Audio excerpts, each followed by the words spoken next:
హిందూ మత ఉద్ధరణ కోసం, హిందూ మత ఐక్యత కోసం, సనాతన ధర్మ పరిరక్షణ కోసం వాళ్ళు ఎన్నెన్నో సేవలు, పరిశ్రమలు చేస్తూ ఉంటారు.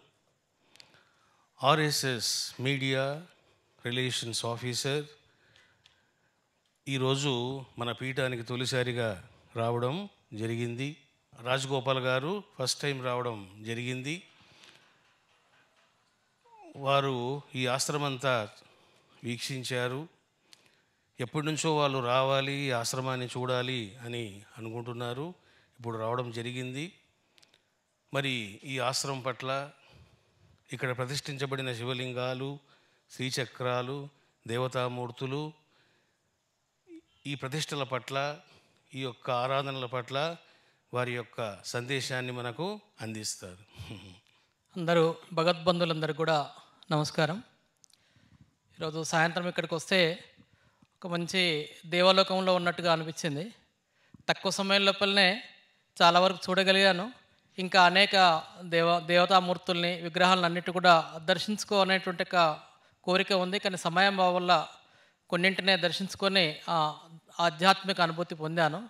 ఈ అవకాశం ఇచ్చినటువంటి పీఠాధిపతి నిర్వాహకులందరూ కూడా నా హృదయపూర్వక ధన్యవాదాలు.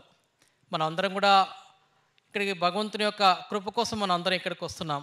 మనందరం కూడా హిందువులం. మన లోపల ఆధ్యాత్మిక చింతన ఉంది కాబట్టి ఇక్కడికి వస్తున్నాము. అదేవిధంగా ఇంకా ఎవరైతే ఇక్కడికి రాకుండా ఉన్నటువంటి వాళ్ళు ఉన్నారో వాళ్ళందరూ కూడా ఇదే హిందుత్వపు ఆధ్యాత్మిక అనుభూతిని అందించి వాళ్ళందరూ కూడా హిందూ ధర్మంలోనే కొనసాగే విధంగా మనం ప్రయత్నం చేయాలి. ఎవరు కూడా మన హిందూ ధర్మం నుంచి ఇతర మతాల్లోకి వెళ్లకుండా మనం ప్రయత్నం చేయాలి. ఎవరైనా ఇతర మతాల్లోకి వెళ్తుంటే తిరిగి వాళ్ళందరినీ మళ్ళీ వెనక్కి తీసుకొచ్చడం ప్రయత్నం చేయాలి. మన ధర్మం గంగనీరు, పరధర్మం ఎండమావి. మన ధర్మమైనటువంటి గంగ లోపల మనందరం ఉండి, మనం పవిత్రమైనటువంటి ఈ ధర్మంలో ఉండి మనము ఒక పుణ్యమైనటువంటి జీవితాన్ని, అద్భుతమైన ఆనందకరమైన ఆధ్యాత్మిక జీవితాన్ని మనందరం కూడా గడుపుదాము. ఇదే సందేశాన్ని మనం అందరం కూడా మన తోటి హిందూ బంధువులందరూ కూడా అందించే ప్రయత్నం చేద్దాము. ఓం నమ శివాయ. చక్కని సందేశాన్ని అందించారు బాబు. ఇప్పుడు వారికి ఆశీర్వచన కార్యక్రమం.